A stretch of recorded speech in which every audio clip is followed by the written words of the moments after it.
नमस्कार. आज बुधवार दिनांक 18 मार्च. जाणून घेऊया आजच्या मुख्य 5 बातम्या.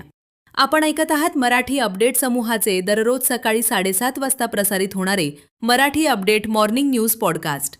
नांदेड शहरासह जिल्ह्यात रात्री मुसळधार अवकाळी पावसासह वादळी वाऱ्यानं थैमान घातले, तर शहरासह ग्रामीण भागातही रात्रभर वीज पुरवठा खंडित झालाय.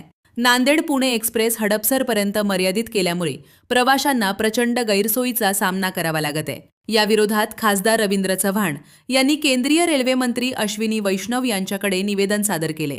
दरम्यान हजारो प्रवाशांचा वेळ, पैसा आणि सुरक्षिततेचा प्रश्न लक्षात घेऊन ही गाडी पुन्हा पुणे स्टेशनपर्यंत सुरू करण्याची मागणी खासदार रवींद्र चव्हाण यांनी केली आहे.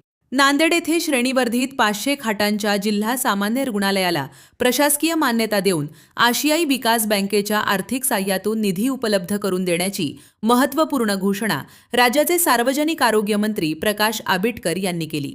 आमदार श्रीजया चव्हाण यांनी विधानसभेत मांडलेल्या लक्षवेधीला उत्तर देताना ते बोलत होते. नांदेड जिल्हा परिषदेचा अर्थसंकल्प काल सादर करण्यात आला.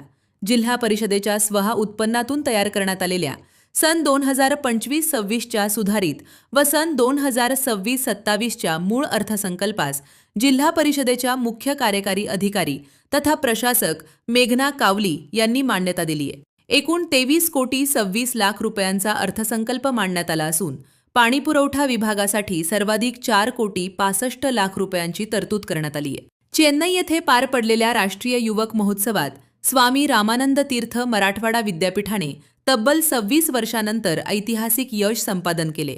विद्यापीठाने आदिवासी नृत्य प्रकारात प्रथम क्रमांक पटकावत सुवर्ण पदक मिळवले असून या स्पर्धेत विद्यापीठाने सहभाग घेतलेल्या सर्व 7 कला प्रकारात पारितोषिके मिळवत 100% यशाची नोंद केली.